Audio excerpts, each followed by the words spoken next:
वक्फ board की भू mafia नीति की, जिसके जरिए वक्फ बोर्ड सड़क से लेकर बस अड्डे और सरकारी इमारत और यहां तक कि हेरिटेज साइट्स को भी अपनी संपत्ति घोषित कर देता है, क्योंकि न खाता ना वही, जो वक्फ कहे वही सिर्फ सही। लेकिन डीएनए में हमने अवैध कब्जाधारी वक्फ बोर्ड के काले कारनामों का खुलासा करने की मुहिम चलाई और लगातार चला रहे हैं। इसी मुहिम के चलते आपको दिखाया था कि कैसे दिल्ली के 6 मंदिरों पर वक्फ बोर्ड ने अपनी मालिकाना हक दिखाया। और ऐसा मामला आया लखनऊ से, जहां 250 साल पुराने एक शिव मंदिर को कागजों पर वक्फ बोर्ड की संपत्ति दर्ज कर दिया गया। ये कैसे हुआ, ये किसके इशारे पर हुआ, इसकी पूरी इनसाइड स्टोरी बताऊंगा। उससे पहले लखनऊ के शिवालय से एक ग्राउंड रिपोर्ट आपको देखनी चाहिए, जिस शिवालय को, जिस जमीन को वक्फ बोर्ड ने अपनी संपत्ति घोषित कर दिया।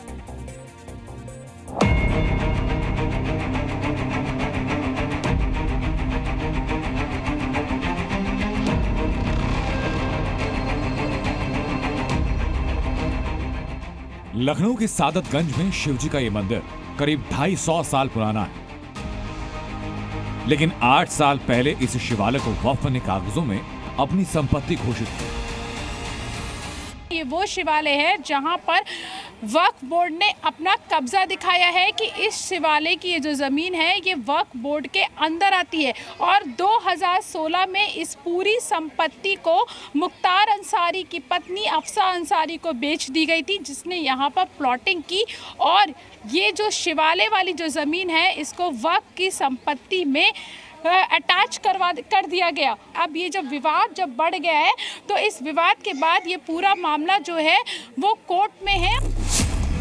प्रत्यक्ष को प्रमाण की आवश्यकता नहीं, ये शिवालय आखिर कैसे वक्फ की संपत्ति हो सकता है? शिवालय के आसपास रहने वाले लोगों को भी समझ नहीं आ रहा कि एक मंदिर वक्फ की संपत्ति कैसे। वैसे तो देखा जाए तो ये लक्ष्मणपुरी कहलाता है, तो लक्ष्मण जी की नगरी है। यहाँ पे वक्त कहाँ से आया ये नहीं पता, लेकिन वक्त अगर दावा करता है तो वो सही पेपर तो दिखाए। जब पेपर दिखाएगा तभी तो जायज़ा होगा। और दूसरी बात, ये ज़मीन जो मंदिरों की है जिस पे वक्त अपना दावा जाहिर कर रहा है, ये मंदिर सिर्फ मंदिर अपने सनातन धर्म से जुड़े हुए केंद्र हैं। ये लगभग मान के चलिए सैकड़ों साल से ऊपर तो हो ही रहा है, 200-250 साल है। लोगों का कहना यह कि मंदिर 250 वर्ष से इसी जमीन पर है, तो फिर आखिर वक्फ इस पर दावा कैसे कर सकता है? इलाके के मुसलमान समझ नहीं पा रहे कि एक मंदिर को वक्फ अपना क्यों बता रहा है। ये जमीन किसकी नहीं मालूम, लेकिन ये मंदिर की जो है, ये मंदिर देखते आ रहे शुरू से, इसका नहीं मालूम वक्फ बोर्ड ने दिखाया नहीं दिखाया, लेकिन ये पूरी जमीन जो जिसकी है वक्फ की है। तो कोई दिक्कत नहीं है हमको काहे की दिक्कत है? आपको कोई दिक्कत? कितने साल से रह रहे हैं यहाँ? कम से कम 150 साल हो। ये मंदिर की है, शुरुआत से आज 250-300 साल से मंदिर की ही जमीन रही है। वक्फ दावा कर रहा है कि ये हमारा नहीं मैम, वक्फ भी नहीं है, वक्फ की नहीं है। वक्फ की नहीं है, तो वक्फ जो दावा कर रहा है वो मैम झूठा, वो तो हर जगह दावा करते हैं। लेकिन वक्फ बोर्ड तो वक्फ बोर्ड है। आखिर यूं ही वक्फ बोर्ड भारत का तीसरा सबसे बड़ा लैंड होल्डर नहीं बना। इसी तरह से जमीनों को खातों में चढ़ा कर वक्फ ने संपत्ति को बढ़ाया। प्रीति श्रीवास्तव के साथ ब्यूरो रिपोर्ट, जी न्यूज़। तो लखनऊ के सादतगंज में शिवजी का मंदिर वक्फ के नाम पर अवैध कब्जे का परफेक्ट उदाहरण। लेकिन ये हुआ कैसे, ये समझना चाहिए आपको, और इन कागजातों के माध्यम से समझाऊंगा मैं आपको। ये आपको दस्तावेजों के जरिए मैं समझाने जा रहा हूं। जरा दस्तावेज आप देखते जाइए और समझते जाइए क्या पूरा खेल हुआ। आप देखिए जरा, ये कागज जरा देखिए, जिसकी एक कॉपी मेरे पास है। इसमें आपको खसरा नंबर दिखाई पड़ेगा। इसके मुताबिक खसरा नंबर 1944 यानी 1944 में यह शिवालय का नाम दर्ज है, और शिवालय के नाम करीब 1 बीघा जमीन है, यानी खसरा नंबर 1944 शिवालय की जमीन है। यह पहला दस्तावेज कहता है, जो दस्तावेज आपकी स्क्रीन पर भी है और जो दस्तावेज मेरे हाथ में भी। अब एक और दस्तावेज दिखाता हूं आपको। ये दूसरे दस्तावेज की कॉपी देखिए, ये दूसरे दस्तावेज की कॉपी है जो कि वक्फ बोर्ड का दस्तावेज है, और मेरे हाथ में ये दस्तावेज है। ये दस्तावेज 2016 का है।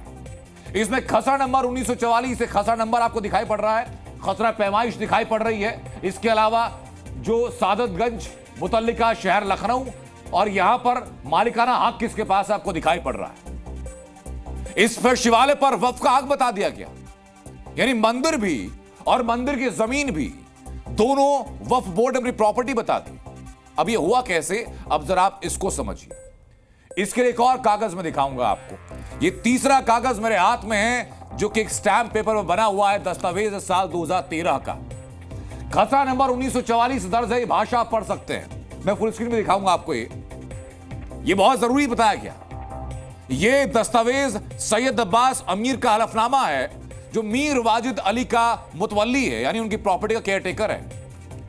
वो हलफनामे में वक्फ बोर्ड को ये कह रहा है कि सादतगंज में कई खसरे ऐसे हैं जिन्हें वक्फ में दर्ज किया जाना चाहिए, और इन खसरों में शिवालय की जमीन भी है। इसी एफिडेविट में सैयद अब्बास अमीर ने कहा कि मीर वाजिद अली से सरकार ने कुछ भूमि ली, उसके एवज में सरकार ने मीर वाजिद अली को सादतगंज में जमीन दी, और इस जमीन का एक हिस्सा वक्फ में दर्ज नहीं है। यही लिखा हुआ है 1944, जो कि खसरा नंबर है, और वक्फ में दर्ज किया जाना आवश्यक है। इसमें और कई खसरों के नंबर हैं, और इसी जमीन में शिवालय की जमीन आती है, यानी खसरा नंबर 1944 आता है। जो शिवालय की जमीन है उसे वक्फ बोर्ड ने अपनी संपत्ति में शामिल करने के लिए कहा, और वक्फ बोर्ड ने दर्ज किया, लेकिन ये तो सिर्फ एक पार्ट है, एक हिस्सा है। मंदिर की जमीन पर वक्फ बोर्ड ने पहले अवैध कब्जा किया, उसे बेच दिया, और अब आपको बताता हूं कि पूरा हुआ कैसे, क्योंकि उस जगह पर एक कॉलोनी तक बसा दी गई। अब उसकी पूरी टाइमलाइन देखिए। पहला साल 2016, जहां शिवालय और उसके आसपास की जमीन को अपनी जमीन बताएगी। वक्फ बोर्ड ने जमीन माफिया मुख्तार अंसारी की पत्नी अफशा अंसारी को वही जमीन लीज पर दी।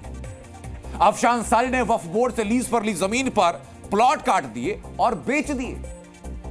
सोचिए, मुख्तार अंसारी की बेगम अफशा अंसारी ने वक्फ से जो जमीन ली उसको आगे बेच दिया, और ये सब हुआ साल 2013 से साल 2016 के बीच में, जब उत्तर प्रदेश में समाजवादी पार्टी की सरकार थी, अखिलेश यादव मुख्यमंत्री थे, आजम खान पावरफुल मिनिस्टर थे, और मुख्तार अंसारी की पूरे प्रदेश में तूती बोलती थी। ये मामला कब सामने आया? ये मामला तब सामने आया जब शमील शमसी नाम के एक व्यक्ति ने इन गड़बड़ियों की शिकायत की। आपको सुनना चाहिए कि वो क्या कहते हैं। 2014 में जब मैंने इस मुद्दे को उठाया, और उस वक्त पे आजम खां बहुत बड़ी पावर में थे उत्तर प्रदेश के अंदर, और मुख्तार अंसारी उनके राइट हैंड थे, और साथ ही साथ वसीम रिजवी जो उस वक्त के ऊपर शिया वक्फ बोर्ड के तत्कालीन चेयरमैन थे, वो आजम खां के बहुत ख़ास थे। तो इन लोगों ने एक वक्फ की ज़मीन थी जिसका नाम था वक्फ मीर वाजिद अली। तो वो एक बहुत बड़ी ज़मीन थी जिसको इन लोगों ने वहाँ पे मुख्तार अंसारी की पत्नी अफशा अंसारी के नाम एग्रीमेंट किया था। वहाँ पर एक प्राचीन शिवालय भी था जिसकी तकरीबन 1 बीघा कुछ बिस्वा ज़मीन थी, जो ऑन पेपर पूरे रिकॉर्ड्स के साथ मौजूद थी। उस ज़मीन को इन्होंने धांधली करके जो था शिवालय के साथ साथ उसको भी वक्फ में दर्ज कर लिया था। ये जो खुली बेमानियाँ वक्फ की होती हैं जिस प्रकार से, उसके तहत इन लोगों ने उस वक्त पे किया था। अभी आपको अंदाजा हो गया होगा कि उत्तर प्रदेश में वक्फ बोर्ड को पावर सप्लाई का सेंटर कहां तक फैला था। वैसे सवाल तो यह भी है कि आखिर एक मंदिर वक्फ की संपत्ति कैसे हो सकता है? मंदिर की जमीन वक्फ की जमीन कैसे हो सकती है? क्योंकि वक्फ तो उस संपत्ति को कहते हैं जो एक मुसलमान दान करता है, और कोई मुसलमान क्या मंदिर दान करता है? इन सवालों के जवाब क्या वक्फ बोर्ड के पास हैं?